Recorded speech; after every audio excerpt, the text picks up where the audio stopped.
प्रभु यीशु मसीह के नाम से आप सबों को प्रेमी सलाम और जय मसीह की। आज हम प्रभु यीशु मसीह के जीवन के द्वारा सीखेंगे जो हमको भी अच्छी रीति से प्रभु यीशु मसीह के पद चिन्हों पर और प्रभु यीशु मसीह की तरह अपने स्वर्गीय पिता की इच्छा को पूरी करते हुए जीने के लिए हमारी मदद और सहायता प्रदान करेगा। हमारे लिए बहुत जरूरी है कि जितना ज्यादा हो सके हमारे लिए एक नमूने के रूप में जीने के लिए प्रभु यीशु मसीह का जीवन बहुत ही महत्वपूर्ण है। इसलिए हमें प्रभु यीशु मसीह के जीवन से बहुत सारी बातों को मरते दम तक, हमारे जीवन के आखिरी सांस तक सीखते जाना है, ताकि हम भी प्रभु यीशु मसीह के समान उसके भय और भक्ति में और प्रभु यीशु मसीह के गुणों को, चरित्र और स्वभाव को प्रकट करते हुए अच्छी रीति से मसीही जीवन को जी सके। तो आए हम प्रभु यीशु मसीह के जीवन से सीखेंगे कि प्रभु यीशु मसीह अपने जीवन में जब शैतान की ओर से प्रलोभन आए,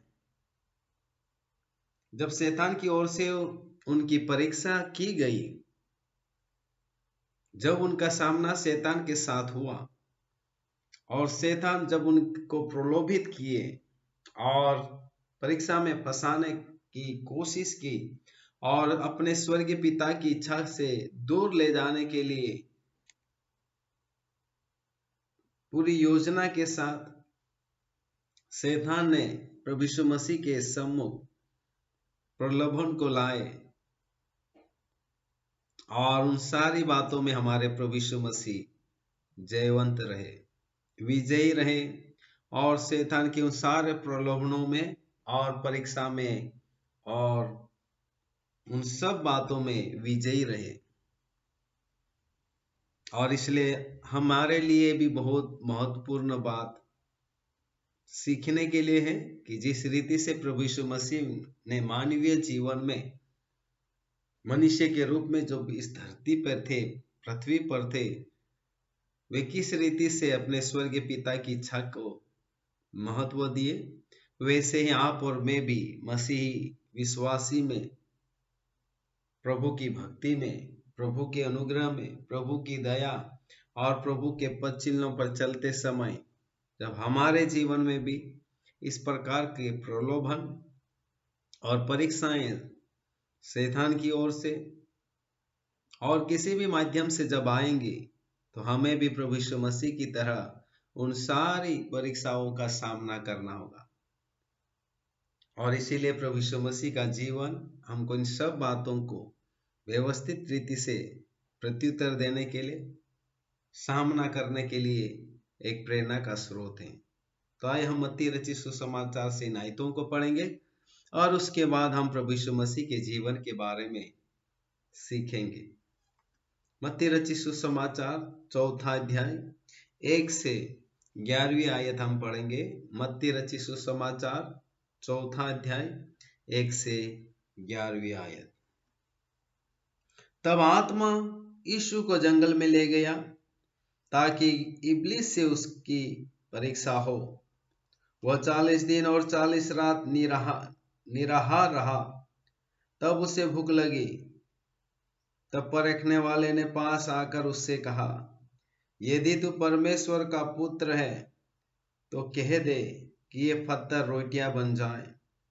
यीशु ने उत्तर दिया, लिखा है, मनुष्य केवल रोटी ही से नहीं परंतु हर एक वचन से जो परमेश्वर के मुख से निकलता है जीवित रहेगा। तब इब्लीस उसे पवित्र नगर में ले गया और मंदिर के कंगूरे पर खड़ा किया और उनसे कहा, यदि तू परमेश्वर का पुत्र है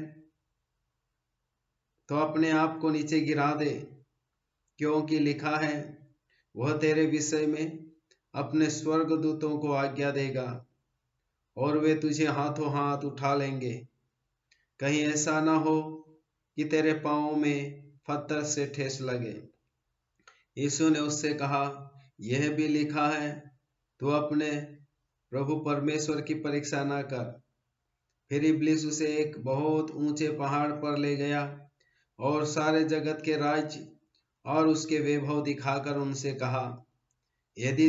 तू गिर कर मुझे प्रणाम करे तो मैं यह सब कुछ तुझे दे दूंगा। तब यीशु ने उनसे कहा, हे शैतान, दूर हो जा, क्योंकि लिखा है, तू प्रभु अपने परमेश्वर को प्रणाम कर और केवल उसी की उपासना कर। तब शैतान उसके पास से चला गया और देखो, स्वर्गदूत आकर उसकी सेवा करने लगे। यह 4 के दूसरी आयत बहुत महत्वपूर्ण आयत है। तब यीशु मसीह 40 दिन और 40 रात निराहार रहा, तब उसे भूख लगी। पहली आयत में लिखा है कि प्रभु का आत्मा, परमेश्वर का पवित्र आत्मा प्रभु यीशु मसीह को जंगल में ले गया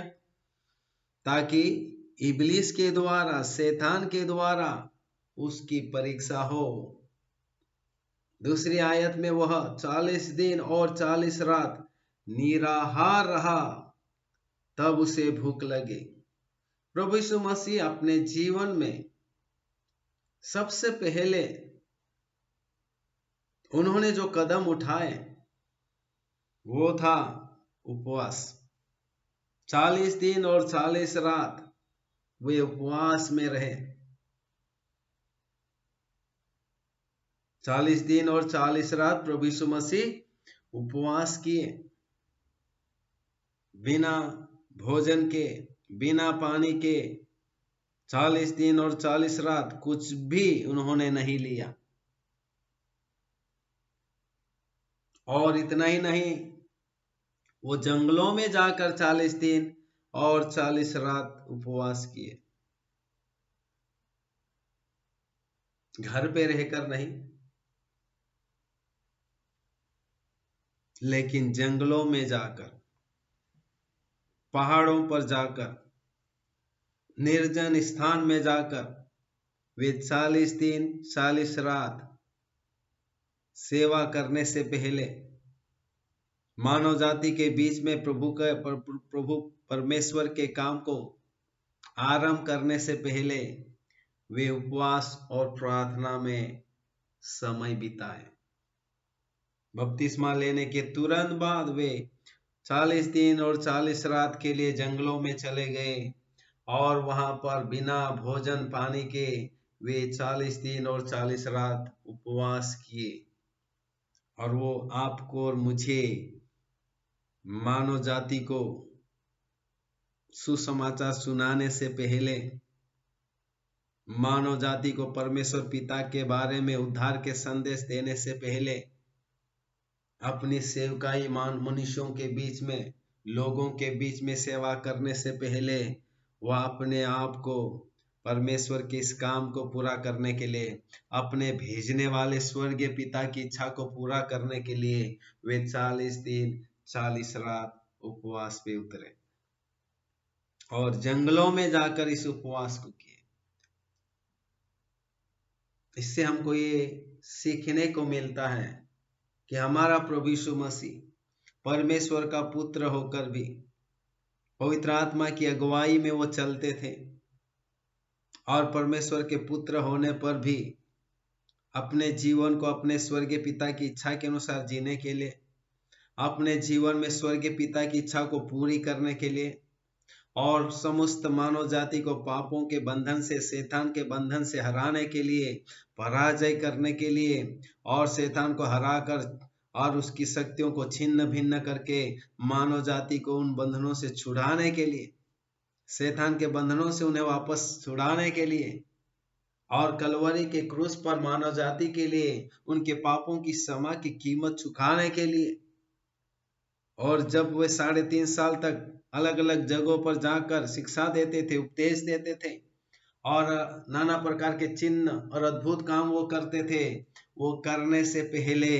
वे अपने स्वर्गीय पिता की उपस्थिति में 40 दिन 40 रात उपवास में बैठ गए, उपवास किए सेवा करने से पहले। तो उससे हमको यह सीखने को मिलता है कि हमें भी परमेश्वर पिता की इच्छा को पूरी करना है, अपने प्रभु यीशु मसीह की मनसा को पूरी करना है, तो आपको और मुझे भी उपवास करना बहुत जरूरी है। हमें भी उपवास करके अपने आप को परमेश्वर के काम के लिए तैयार करना बहुत जरूरी है। प्रार्थना और उपवास हमारे लिए बहुत जरूरी है। एक बार प्रभु यीशु मसीह अपने चेलों से बातें कर रहे थे और एक घटना घटी थी कि चेलों के पास एक पिता अपने बेटे की चंगाई के लिए, जिन्हें मिर्गी की बीमारी थी और उसको दुष्ट आत्मा लगी हुई थी, जब उनके पिताजी चेलों के पास अपने बेटे को अच्छा कर देंगे करके लेकर आए, लेकिन चेलों के द्वारा उनके बेटे को चंगाई नहीं मिली, चेलों के द्वारा दुष्टात्मा नहीं निकाली गई। और उसके बाद वो पिता अपने बेटे को प्रभु यीशु मसीह के पास लेकर आते हैं और प्रभु यीशु मसीह उसके बेटे के अंदर से दुष्टात्मा जो लगी थी, जो मिर्गी की तरह, मिर्गी की बीमारी के रूप में काम कर रही थी, उसके अंदर से दुष्टात्मा निकाला और उसी समय वो उनका बेटा भला चंगा और स्वस्थ हो गया। दुष्ट आत्मा उसको मरोड़ते हुए छोड़कर निकल गया। और इस अद्भुत काम को देखकर चेले भी आश्चर्यचकित हुए और वो पिता भी बहुत ही आश्चर्यचकित हुए, क्योंकि वे कहते थे कि मैंने आपके चेलों के पास मेरे बेटे को लाया, लेकिन वे ऐसे अच्छा नहीं कर पाए, इसलिए आपके पास आया हूं ताकि आप मेरे बेटे को अच्छा कर दें। तो वो पिता भी अचंभित हुए, चेलों को भी आश्चर्य लगा कि हमारे द्वारा क्यों नहीं निकाला गया है। और फिर जब सेवा पूरी होने के बाद, जब प्रभु यीशु मसीह और उनके चेले उनके साथ थे, उन्होंने पूछा कि प्रभु, हम उन्हें उसके अंदर की दुष्टात्मा को क्यों नहीं निकाल पाए, ऐसा क्यों हो हमसे नहीं हो पाया जो आपने उस लड़के के जीवन से उस दुष्ट आत्मा को निकालकर उनके जीवन को भला चंगा स्वस्थ किया। तो प्रभु यीशु मसीह ने उन्हें उत्तर दिया, जवाब दिया कि कुछ ऐसी दुष्ट आत्माएं होती हैं जो बिना उपवास प्रार्थना के नहीं निकलती हैं। कुछ ऐसी दुष्ट आत्माएं भी होती हैं जो बिना उपवास प्रार्थना के नहीं निकलती है। इससे हमको यह सीखने को मिलता है कि शैतान का सामना करने के लिए, दुष्ट आत्माओं को निकालने के लिए, शैतान के कामों को पराजय करने के लिए,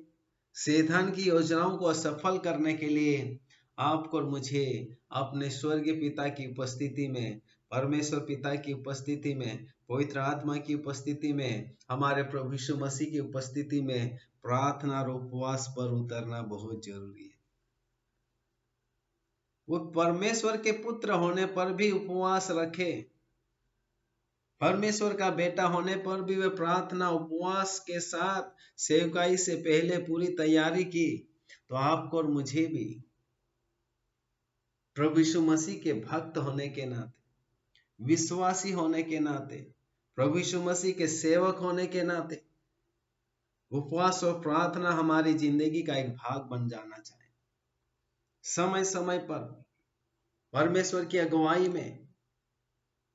सुसमाचार की सेवकाई को ध्यान में रखते हुए, कलीसिया की सेवकाई को ध्यान में रखते हुए, मसीह भक्ति को ध्यान में रखते हुए, वर्तमान में उठने वाली चुनौतियों को ध्यान में रखते हुए, समय समय पर आवश्यकता के अनुसार, परमेश्वर की आज्ञा के अनुसार आपको और मुझे भी अलग समय निकालना होगा और उपवास प्रार्थना करना होगा, ताकि हम पर परमेश्वर का अनुग्रह बना रहे, हम पर परमेश्वर का अभिषेक बना रहे, हम पर परमेश्वर की कृपा दृष्टि बनी रहे। और जब हम प्रभु का काम करें, प्रभु की भक्ति करें,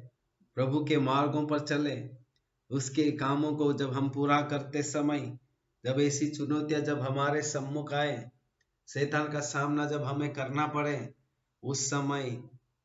हम विजयी हो सके। उस समय शैतान से हम न हारे, लेकिन हमारे द्वारा प्रभु यीशु मसीह शैतान को हराए और अंधकार की शक्तियों को नाकाब करे। तो ये प्रभु यीशु मसीह स्वयं उपवास और प्रार्थना किए। जब आपका और मेरा गुरु, आपको और मुझे छुड़ाने वाला, आपके और मेरे लिए कुर्बान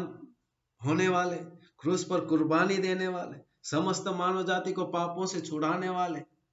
परमेश्वर के पुत्र होने पर भी जो पवित्र है, परमेश्वर की आत्मा से जन्मे, जिनमें थोड़ी सी भी बुराई नहीं है, थोड़ा सा भी पाप नहीं है, संपूर्ण रीति से पवित्र है और पूर्ण ईश्वर है, पूर्ण मनुष्य है, फिर भी वे उपवास क्यों रखे? ताकि वो आपकी और मेरे लिए एक नमूना रखे कि मनुष्य जाति जो उस पर आस्था रखती है, जिस रीति से यीशु मनुष्य होकर उपवास और प्रार्थना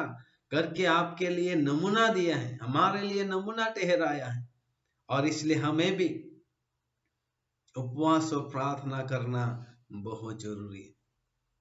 हमारे प्रभु यीशु मसीह 40 दिन तक निराहार रहे, 40 दिन तक उपवास प्रार्थना किए, 40 दिन तक कोई भोजन नहीं खाए, 40 दिन तक अपने जीते परमेश्वर के संगति में रहे, ताकि शैतान का सामना वे अच्छी रीति से कर सके, शैतान के द्वारा आए हुए सारे प्रलोभनों पर विजयी हो सके, शैतान के द्वारा किए जाने वाली हर परीक्षाओं पर वो विजय हो सके।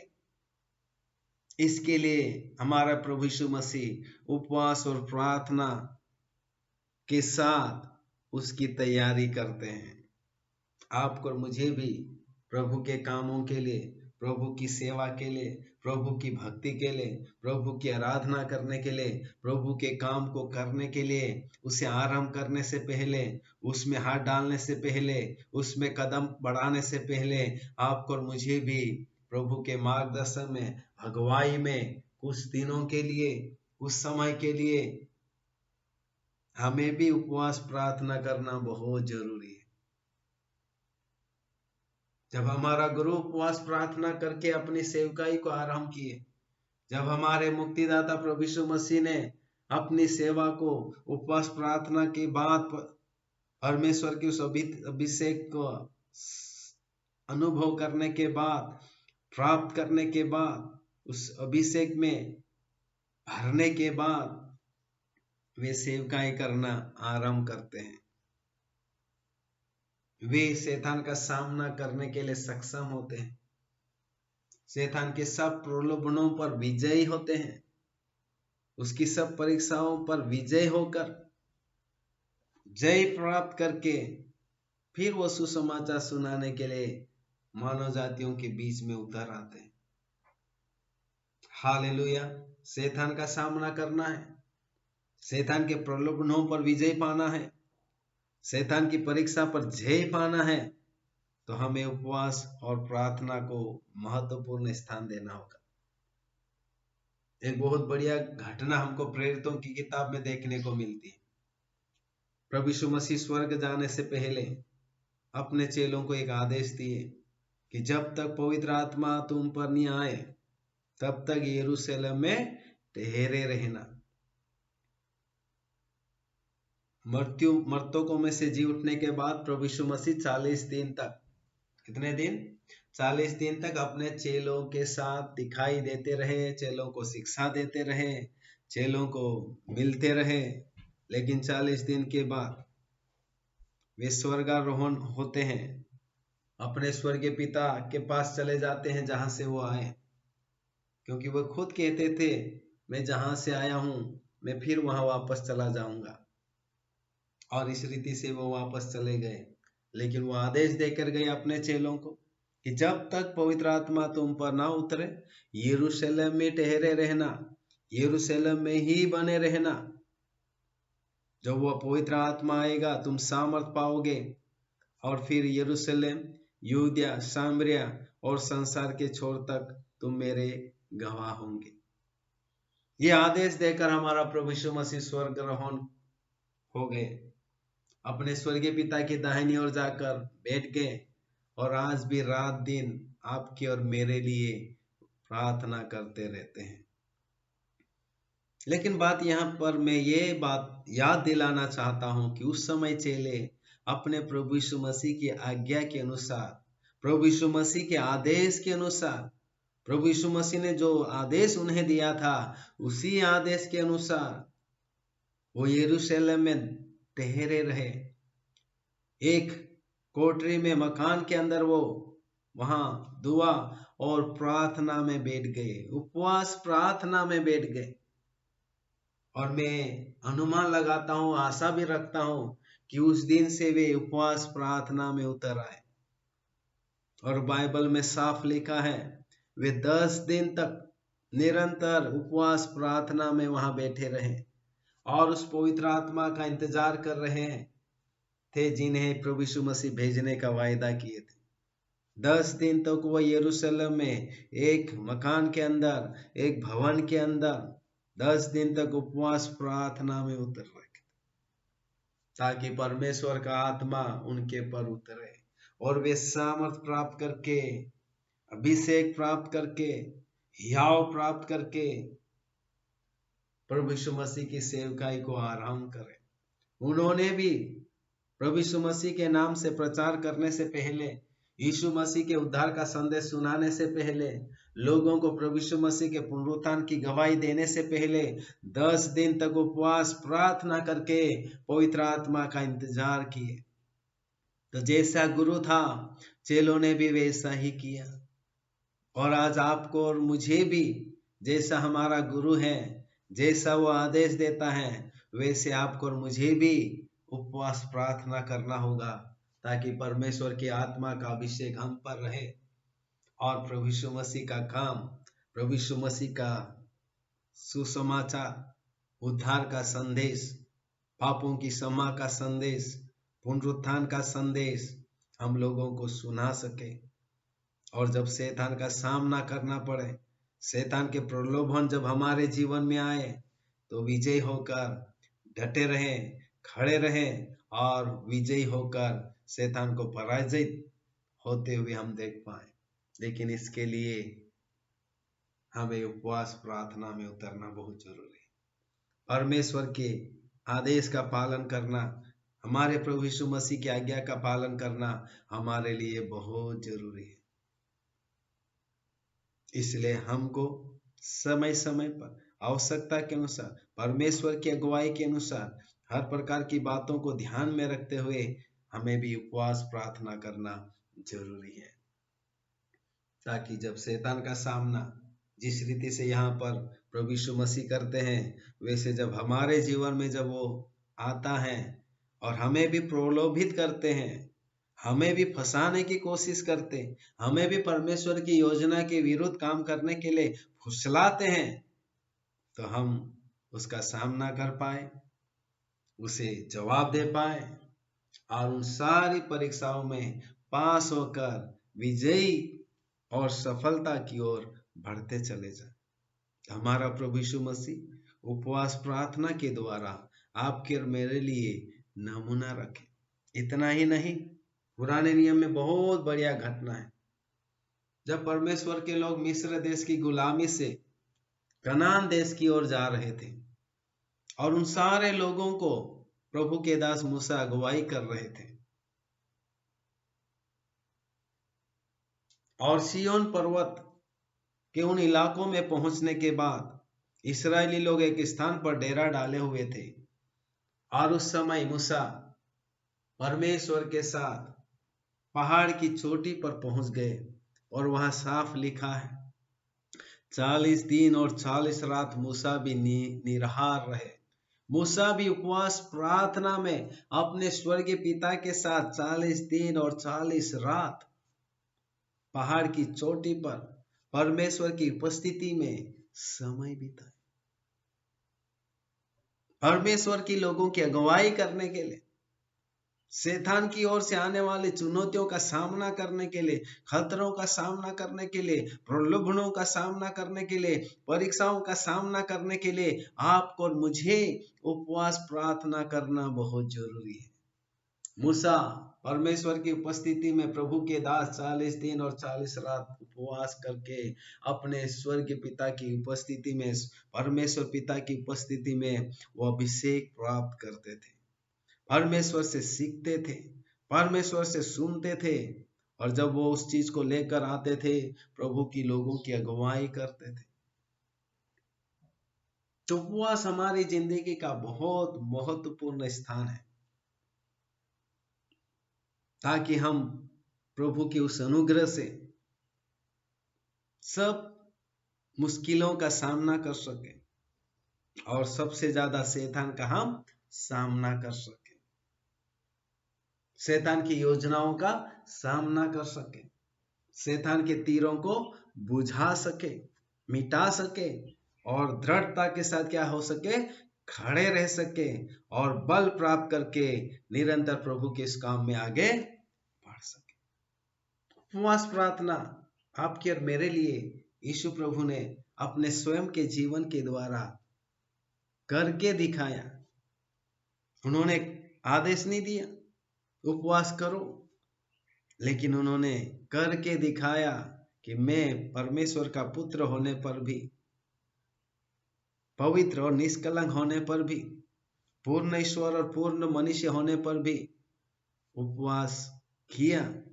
तो जो मुझ पर विश्वास करता है,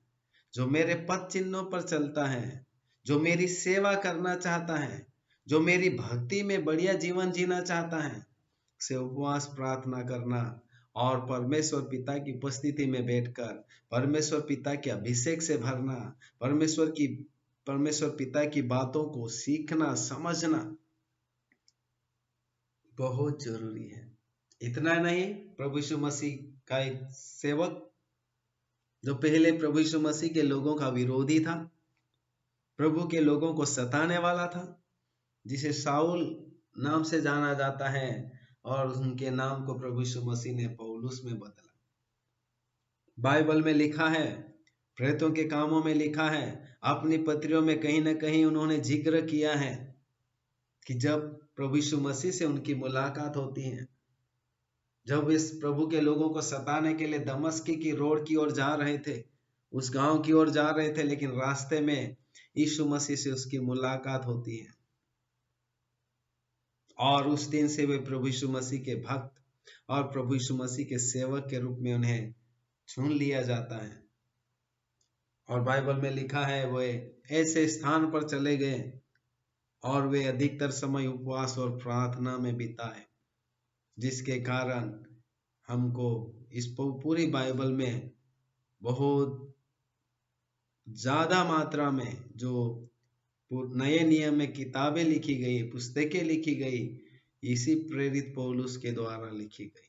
सबसे ज्यादा प्रार्थना करने वाला, सबसे ज्यादा उपवास और प्रार्थना में लौलीन रहने वाला, सबसे ज्यादा विश्वासियों को उपवास प्रार्थना के बारे में शिक्षा देने वाले ये प्रभु के दास सेवा करने से पहले, अपने उद्धार के अनुभव के तुरंत बाद, बपतिस्मा लेने के तुरंत बाद, पवित्र आत्मा से भरने के तुरंत बाद उपवास प्रार्थना में उतरे, और फिर उसके बाद वो सेवा करने के लिए लोगों के मध्य में उतरते हैं। आज आपको और मुझे जो प्रभु यीशु मसीह पर विश्वास करते हैं, प्रभु यीशु मसीह के पद चिन्हों पर चलते हैं, प्रभु यीशु मसीह की सेवा करते हैं, प्रभु यीशु मसीह की आराधना भक्ति करते हैं, आपको और मुझे समय समय पर उपवास प्रार्थना करना बहुत जरूरी है। पुराने नियम में घटना याद आती है, दानियेल, शद्रक, मेशक, अबेदनगो, उनको भी अपने जीवन में जीवते परमेश्वर की भक्ति को लेकर, आराधना को लेकर मौत का सामना करना पड़ा, और उन दिनों में वे लोग भी परमेश्वर पिता की उपस्थिति में उपवास प्रार्थना में वो उतर आते थे, और परिणाम स्वरूप जीवित परमेश्वर उनकी सुरक्षा जलती हुई आग की भट्टी में से भी करता है, और भूखे सिंह के मांदों में से भी उनकी रक्षा करता है। वे परमेश्वर पर आश्रित हो जाते हैं। शैतान का सामना करने के लिए परमेश्वर की दया, कृपा और अभिषेक को चाहते हैं। आत्मा, पवित्र आत्मा के सामर्थ को चाहते हैं, क्योंकि उन्हें मालूम है कि इंसानियत ताकत से हम शैतान का सामना नहीं कर सकते। हमें ईश्वरीय ताकत चाहिए, ईश्वरीय अभिषेक चाहिए, ईश्वरीय सामर्थ चाहिए, परमेश्वर का आत्मा हमारे अंदर चाहिए, ताकि शैतान का सामना हम कर सके। उनके द्वारा जितने भी आक्रमणी तीर, जलते हुए तीर अलग अलग माध्यम से आते हैं, उनका हम सामना कर सके। उनके द्वारा आने वाले सारे प्रलोभनों पर हम विजय प्राप्त कर सके, और उनके द्वारा आने वाली सब परीक्षाओं में पास होकर, विजय होकर उसे पराजय कर सके, और अपने आप को प्रभु के अधीन करके एक जयवंत मसीह जिंदगी की ओर आगे बढ़ा सके। तो ये है प्रभु यीशु मसीह। पवित्र आत्मा की सामर्थ से जंगलों में ले जाया गया, पहाड़ों पर ले जाया गया, और वहां पर शैतान से उसका सामना हो। लेकिन उसका सामना करने से पहले वे 40 दिन और 40 रात तक उपवास किए। उपवास करने के बाद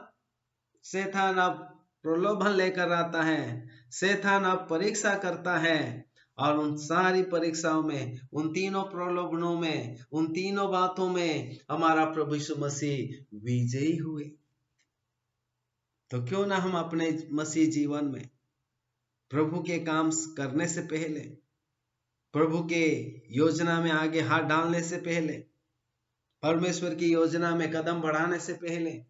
थोड़ा समय निकाले, कुछ समय निकाले, कुछ दिन निकाले, कुछ महीने निकाले, कुछ वर्ष निकाले, ताकि आप और मैं परमेश्वर पिता की उपस्थिति में उपवास प्रार्थना के साथ बैठे, ताकि हम पर प्रभु का अनुग्रह रहे, हम पर परमेश्वर की कृपा दृष्टि उतरे, हम पर प्रभु का अभिषेक उतरे, हम पर परमेश्वर का वचन हमारे अंदर भर जाए, हम पर प्रकट हो, और पवित्र आत्मा का अभिषेक हम पर हो, ताकि जब शैतान का सामना करना पड़े, उसकी परीक्षाओं का सामना करना पड़े, उसके हथियारों का सामना करना पड़े, और हम विजयी में खड़े रह सके, विश्वास में दृढ़ बने रहे, सेवकाई में निरंतर बने रहे, प्रभु के काम में निरंतर लगे रहे, भक्ति में निरंतर बने रहे, और पीछे ना हटे, सेवा ना छोड़े, संगति ना छोड़े, स्तुति आराधना ना छोड़े, लेकिन निरंतर प्रभु की भक्ति और कामों में बढ़ते जाएं। लेकिन उसके लिए जैसे प्रभु यीशु मसीह अपने जीवन में उपवास प्रार्थना करके शैतान का सामना किए, उनको पराजय करके फिर सेवा के लिए मानव जातियों के बीच में उतर आए। आज आपको और मुझे भी विश्वास में आने के बाद, बपतिस्मा लेने के बाद, प्रभु के आत्मा के अनुभव करने के बाद, उसी आत्मा के सामर्थ में, पवित्र आत्मा की अगुवाई में आपको और मुझे भी उपवास रखना, समय समय पर, आवश्यकता पड़ने पर, जरूरत पड़ने पर परमेश्वर की अगुवाई को ध्यान में रखते हुए उपवास प्रार्थना करना बहुत जरूरी है। क्योंकि शैतान हर एक विश्वासी के लिए विरोध का फंदा डालकर आता है, उसे प्रलोभित करने आता है, उसे फंसाने के लिए आता है, उसे गुमराह करने के लिए आता है, उसे गिराने के लिए आता है, और उसे नाश और घात करने के लिए आता है। और ऐसे समय में आप और मैं परमेश्वर पिता, प्रभु यीशु मसीह और पवित्र आत्मा की सहायता से हम उसका सामना कर पाए, विश्वास में खड़े रहे, सेवा जारी रखे, और निरंतर भक्ति में बढ़ते जाए। हालेलुया। ये बात हम आज प्रभु यीशु मसीह के जीवन से सीखते हैं। वे परमेश्वर के पुत्र होने पर भी उपवास किए, तो आपको और मुझे भी उसके भक्त होने के नाते, उसकी खून खरीदी संतान होने के नाते आज आपको और मुझे भी उपवास करना बहुत जरूरी है। Hallelujah, praise the Lord. मैं आशा करता हूं कि प्रभु यीशु मसीह के जीवन के द्वारा उपवास करने और प्रार्थना करने की एक आत्मिक गुण हमारे अंदर दिन पर दिन बढ़ता जाए, और हम उपवास प्रार्थना करते हुए प्रभु के अनुग्रह में बढ़ते जाए, और दृढ़ता के साथ हर चुनौतियों का, हर तकलीफों का, हर प्रलोभनों का, हर परीक्षाएं जो शैतान की ओर से आती हैं, उन पर जय प्राप्त करते हुए प्रभु में बढ़ते जाएं। आशा करता हूं कि आज प्रभु यीशु मसीह के जीवन से उपवास प्रार्थना के बारे में सीखने का अवसर मिला। और आशा यही है हमारी कि अपने जीवन के आखिरी सांस तक समय समय पर आवश्यकता पड़ने पर प्रभु की अगुवाई में उपवास और प्रार्थना करते रहेंगे और प्रभु की भक्ति में बढ़ते रहेंगे और उसकी सेवा निरंतर करते रहेंगे। अंत में पिता परमेश्वर का प्रेम, प्रभु यीशु मसीह का अनुग्रह और पवित्र आत्मा की संगति सहायता हम सबों के साथ अब से लेकर हमेशा बनी रहे। आमीन, आमीन, आमीन। सबको जय मसीह की। God bless you. प्रभु आप सबों को आशीष दे। धन्यवाद।